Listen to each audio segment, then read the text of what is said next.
Kisah seorang sinden yang meninggal secara tragis pada tahun 1977. Dia adalah Sukati, wanita berusia 30 tahun.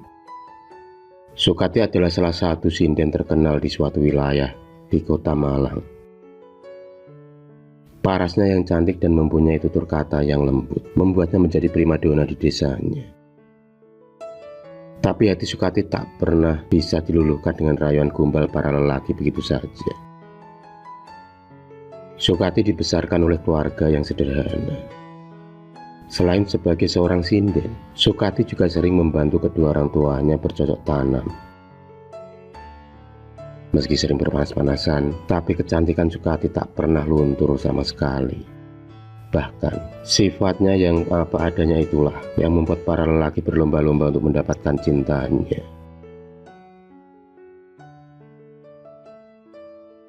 Suatu hari, Sukati tak sengaja berpapasan dengan seorang pemuda yang begitu menawan. Dialah Sutopo, laki-laki yang bertubuh tegap, lengkap dengan kumis tipis yang menambah karismatik si pemilik wajah yang tampan itu. Sutopo sangat menaruh hati pada Sukati sejak pandangan pertama. Tapi sialnya Sutopo sudah memiliki pendamping hidup, pilihan dari orang tuanya sendiri. Selain tampan, dia juga keturunan dari bangsawan. Sawah yang dimilikinya ada di mana-mana, termasuk lahan yang digarap oleh kedua orang tua Sukati saat ini adalah milik juragan Sutopo. Secara diam-diam mereka pun sering melakukan pertemuan, dari hal yang biasa menjadi luar biasa. Itulah perasaan yang mereka rasakan saat ini. Entah kenapa rasa sayang itu mengalir begitu saja. Meski Sutopo tahu sebentar lagi dia akan menikah dengan gadis yang masih memiliki keturunan Belanda. Dialah Nancy. Tak jauh beda dengan Sukati, Nancy juga memiliki pesona yang tak kalah menarik. Badannya yang tinggi putih dan memiliki bola mata kebiruan itu menjadikan Nancy sebagai gadis yang luar biasa cantiknya, layaknya nona-nona Belanda pada umumnya. Meski sama-sama cantik, tapi Sutopo lebih menyukai Sukati yang memiliki wajah khas wanita pribumi. Ada hal yang membuat Sukati berbeda dengan wanita manapun. Tak terasa, hubungan gelap yang mereka jalani sudah berjalan 4 bulan lamanya. Dan itu artinya pernikahan Sutopo dan Nancy segera digelar. Bukan maksud dia untuk tidak memperjuangkan cintanya pada Sukati, tapi ada suatu ikatan yang tak bisa dilepaskan, yaitu orang tuanya yang berhutang budi pada Tuan Menir van Hensel, seorang antek-antek Belanda yang menetap di bumi pertiwi. Selain itu, orang tua Sutopo juga mengincar kekayaan dari keluarga Nancy. Lambat laun, hubungan gelap antara Sukati dan Sutopo terdengar juga di telinga gadis Belanda itu. Teror demi teror diterima oleh Sukati dengan harapan agar dia meninggalkan Sutopo. Tapi bukannya melemah, ikatan cinta mereka berdua malah semakin kuat. Dan untuk membuktikan rasa cinta itu, Sukati dibawa lari oleh Sutopo.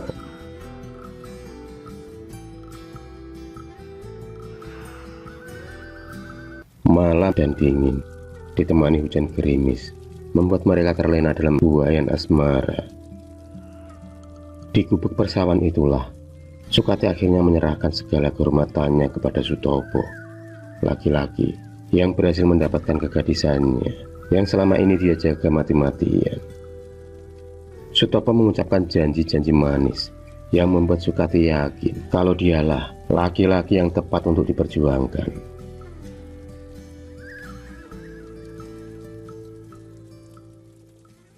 Setelah kejadian malam itu, Sutopo semakin sulit untuk ditemui, dan itu karena Sutopo sendiri sedang menjalani pingitan, lantaran sebentar lagi dia akan menikah dengan Nancy. Sukati yang kebingungan karena sudah 2 bulan ini dia tak datang bulan. Dan ketakutannya itu akhirnya terjadi. Sukati telah mengandung buah cinta mereka, yaitu dengan Sutopo. Oleh sebab itu, Sukati terus saja mengejar orang yang telah merenggut kesuciannya itu. bukan karena cinta, melainkan meminta Sutopo untuk bertanggung jawab atas perbuatannya. Bagai petir di siang bolong, Sukati merasa hancur saat mendapatkan perlakuan kasar dari Sutopo. Laki-laki itu mengusir bahkan tak mengakui perbuatannya. Tapi meski begitu, Sukati terus gigih mencari keadilan bagi calon buah hatinya. Semakin hari perut Sukati semakin membunjit. Dia tak bisa lagi menyembunyikan kehamilan yang dianggapnya sebagai sebuah aib keluarganya. Dan malam itu dia berniat mendatangi Sutopo tepat di malam pesta perkawinannya dengan Nancy. Acara begitu meriah, janur kuning melengkung di mana-mana. Banyak sinden-sinden menari dan menemani para tamu undangan. Dan pesta itu pun akan digelar selama 7 hari 7 malam. Di balik pohon mangga, Sukati mencurahkan segala kemelut di hatinya. Tak ada bedanya dengan laki-laki bejat lainnya. Buliran bening terus menetes di pipinya. Dalam isak tangisnya itulah, Sukati dikagetkan dengan beberapa orang yang menyekapnya dari belakang. Sarung yang menutupi wajah mereka membuat Sukati kesulitan mengenalinya. Tubuhnya pun diseret ke arah semak-semak dan diperlakukan tak senonoh oleh mereka. Tenaga Sukati yang hanya wanita lemah membuatnya tak bisa berbuat apa-apa. Dia pun kembali merasakan kekejaman dari lelaki. Tak hanya itu, setelah melampiaskan nafsunya, mereka pun kemudian melemparkan tubuh Sukati ke sungai yang membuatnya mengalami pendarahan. Dan akhirnya dia pun meninggal di tempat. Keesokan paginya, warga digemparkan dengan penemuan mayat Sukati di semak-semak pinggir kali. Setelah penemuan mayat itu, hari-hari desa itu terasa semakin mencekam. Setiap habis maghrib, sering terdengar alunan gamelan diiringi gending Jawa.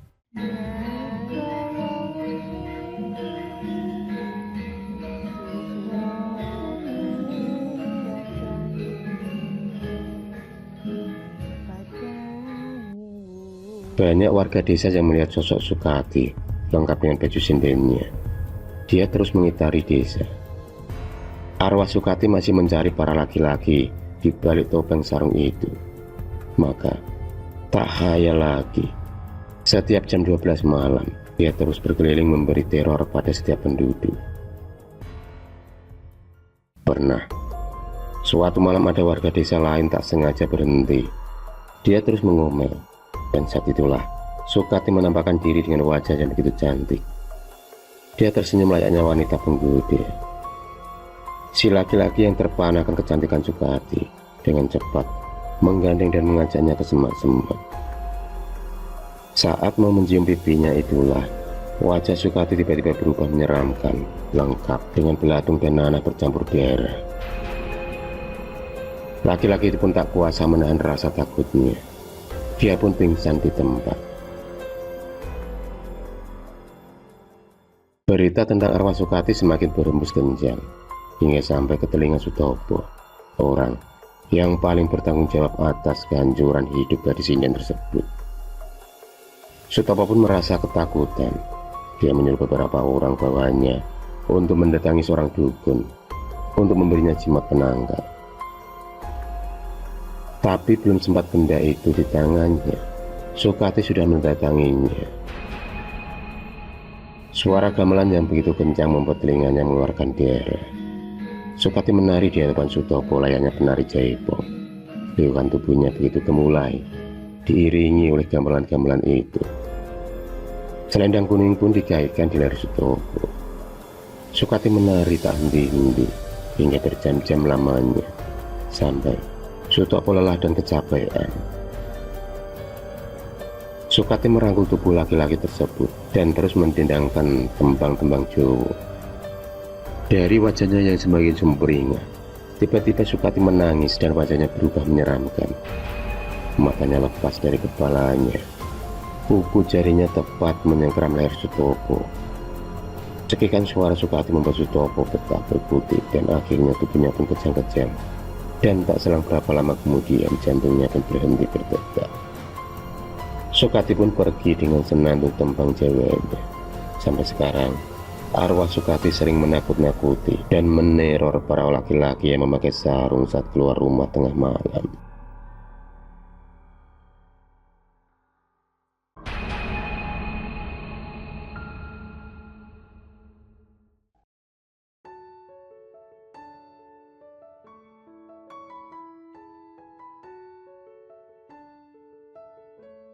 Kemiskinan memang tak bisa dipungkiri dari garis kehidupan. Garis yang biasanya jadi jurang pemisah antara si miskin dan si kaya. Entah kenapa status sosial selalu dikait-kaitkan dengan semuanya. Sebut saja Sulasmi dan Darto. Mereka adalah salah satu keluarga yang bisa dikatakan kurang beruntung. Darto yang hanya sebagai buruh tani tak bisa setiap hari menghasilkan uang. Dia akan bekerja jika ada orang yang menyuruhnya membersihkan sawah saja. Sedangkan Sulasmi hanyalah seorang ibu rumah tangga dengan 2 anak. Sebenarnya dulu Sulasmi bisa meringankan perekonomian keluarga dengan menjadi buruh cuci. Tapi setelah hamil dan melahirkan anak keduanya, Sulasmi tak bisa pergi kemana-mana. Dia hanya mengandalkan keringat Darto untuk mencukupi kebutuhannya. Itu pun kalau ada yang memakai jasa suaminya. Tapi kalau tidak, terpaksa seluruh anggota keluarga memakan singkong rebus, termasuk Dina anak kedua Sulasih yang masih berusia 1 tahun. Tapi naasnya singkong rebus adalah makanan pokok yang hampir setiap hari menjadi santapan mereka. Maka tak ayal anak-anak Sulasmi berbadan kurus. Sulasmi sebenarnya ingin memberi makanan yang sedikit bergizi untuk anak-anaknya. Tapi apalah daya, hutang Sulasmi di warung Aminah sudah menumpuk. Malam itu Sulasmi bernafas lega saat melihat kedua buah hatinya tertidur pulas. Mereka tampak kenyang setelah melahap sepiring singkong rebus. Hari ini bisa dilalui Darto dan Sulasmi, meski masih dengan keadaan memprihatinkan. Tapi paling tidak, masih ada penghasil perut untuk keluarganya.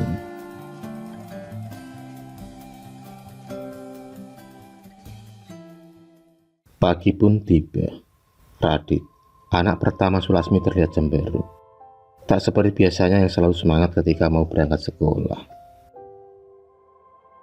Seragam yang sudah pudar warnanya, sepatu buluk dengan sedikit bolong di bagian jempolnya, serta kaos kaki yang sudah lower dia ikat dengan karet gelang.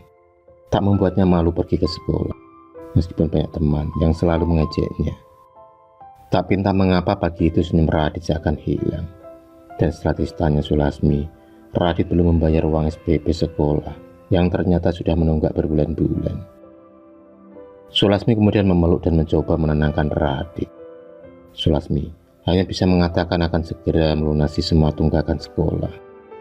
Meski dia tahu dia tak mungkin mendapatkan uang sebanyak itu dengan waktu yang singkat. Mendengar perkataan dari ibunya, Radit pun bisa tersenyum dan berangkat ke sekolah dengan gembira. Sulasmi tersenyum melihat semangat Radit dalam menuntut ilmu, meski dia tahu ada beban yang begitu berat di pundaknya. Siang itu, seperti biasa Sulasmi memasak nasi tiwul untuk keluarganya. Perekonomian keluarga yang murat-marit membuatnya tak mampu membeli beras. Tiwul sendiri adalah makanan pokok pengganti beras yang terbuat dari singkong yang dikeringkan dan dijadikan tepung, lalu diadoni hingga menyerupai beras. Kemudian ditanaklah seperti menanak nasi di dandang.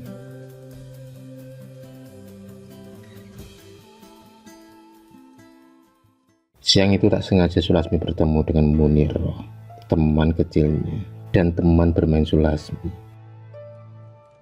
Tapi keindahan saat bersama itu pun sirna saat mereka tumbuh remaja, lantaran cinta segitiga antara Sulasmi, Darto, dan Muniro. Rasa sakit yang dirasakan Muniro masih dibawa sampai sekarang. Darto yang lebih memilih Sulasmi menjadi pendamping hidup benar-benar membuatnya sakit hati. Muniro pun menghina Sulasmi habis-habisan. Kehidupan Muniro yang begitu mapan membuat sikapnya semena-mena terhadap Sulasmi. Tapi keluarga Sulasmi yang jauh dari kata pas-pasan itu malah mampu membuat Muniro iri. Lantaran sudah bertahun-tahun lamanya menikah, dia belum juga memiliki momongan. Muniro pun meninggalkan Sulasmi dengan perasaan yang masih kesal.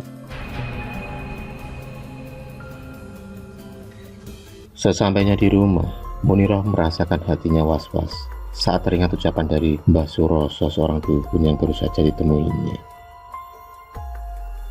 Dia nekat mendatangi rumah dukun tersebut karena mendapat sebuah bisikan yang dari mana asalnya. Kebangkrutan di warung sotonya itu adalah kunci dari segala permasalahan Muniro saat ini. Usaha yang digeluti bersama suaminya itu sedang diambang kehancuran. Hutang menumpuk di mana-mana. Maka dia tak ada cara lain selain menuruti bisikan gaib tersebut. Sesampainya di kediaman Mbah Suroso, Muniro pun dibuat kaget dengan syarat yang diajukan, yaitu menjadikan tubuh anak kecilnya sebagai tunggu di warungnya. Muniro sempat menolak, tapi lagi-lagi iming-iming harta yang melimpah membuat Muniro gelap mata. Dia pun akhirnya menyetujui persyaratan itu, meski dia belum tahu siapa yang akan dijadikan tumbal pesugihannya nanti.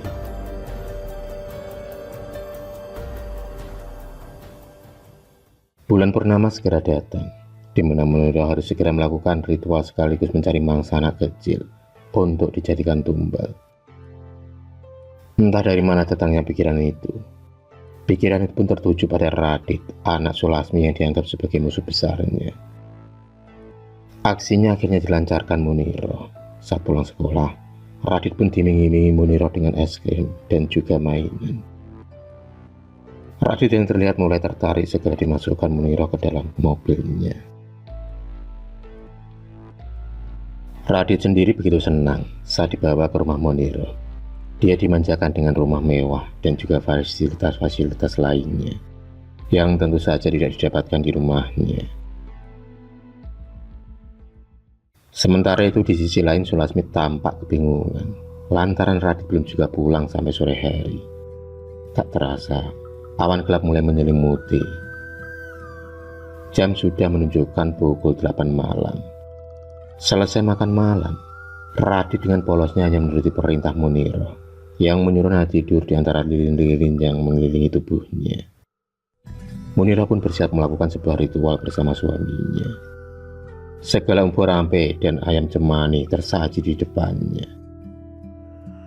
Setelah menunggu sekitar 30 menit, tiba-tiba saja tubuh Radit menghilang. Dan selang beberapa saat kemudian, tulang kaki dan tangannya terlempar dari atas. Tulang dan kaki itulah yang akan dijadikan pelengkap untuk pembuatan tungku di warungnya.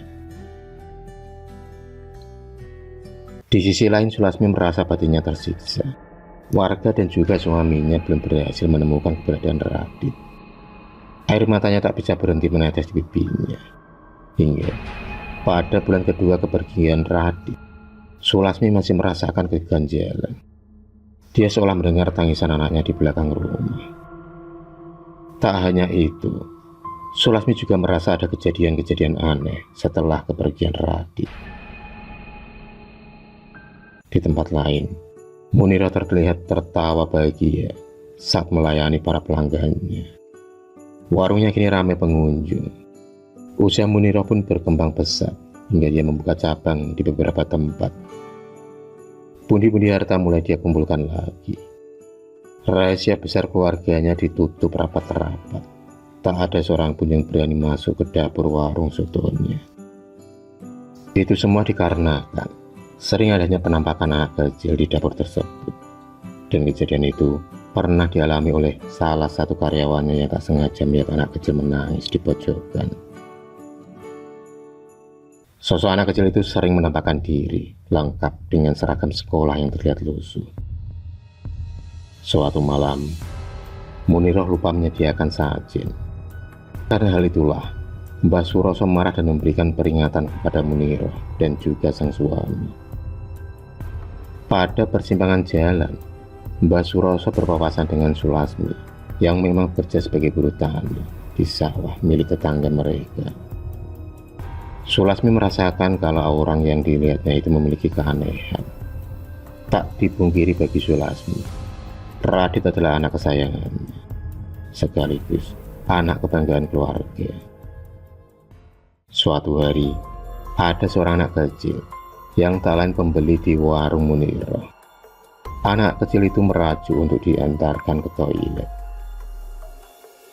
Setibanya di pintu belakang, anak kecil itu tiba-tiba menghampiri sebuah tunggu tempat membuat buah soto. Anak itu terlihat melakukan sebuah percakapan dengan seseorang. Dari situlah rahasia besar Munirah terbongkar, karena anak kecil itu mengadukan semuanya kepada orang tuanya, yang memang adalah seorang ulama besar di kota itu. Awalnya Munirah mengelak atas semua tuduhan dari anak kecil tersebut. Ternyata anak kecil tersebut memang mempunyai indera keenam. Dia pun menceritakan kisah 2 tahun yang lalu, di mana ada anak kecil yang dijadikan tumpal untuk pesugihannya. Cerita dari anak kecil tak pernah berbohong, dan itulah yang membuat para warga dan pengunjung lainnya percaya akan kata-kata anak tersebut. Munirah dan suaminya diarak di balik desa untuk membuat sebuah pengakuan. Disaksikan Sulasmi dan Darto, Munirah pun terlihat menangis penuh penyesalan. Dia pun bertekuk lutut untuk meminta maaf pada Sulasmi dan Darto. Tapi Sulasmi tak akan bisa memaafkan kesalahan Munirah.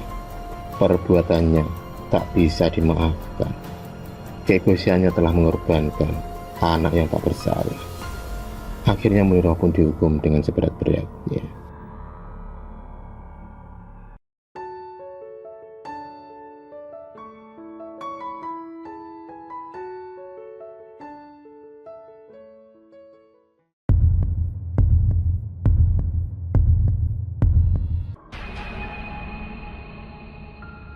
Terima kasih sudah menonton video cerita bergambar ini. Klik subscribe untuk terus berlangganan video-video cerita bergambar selanjutnya. Semangat berkarya.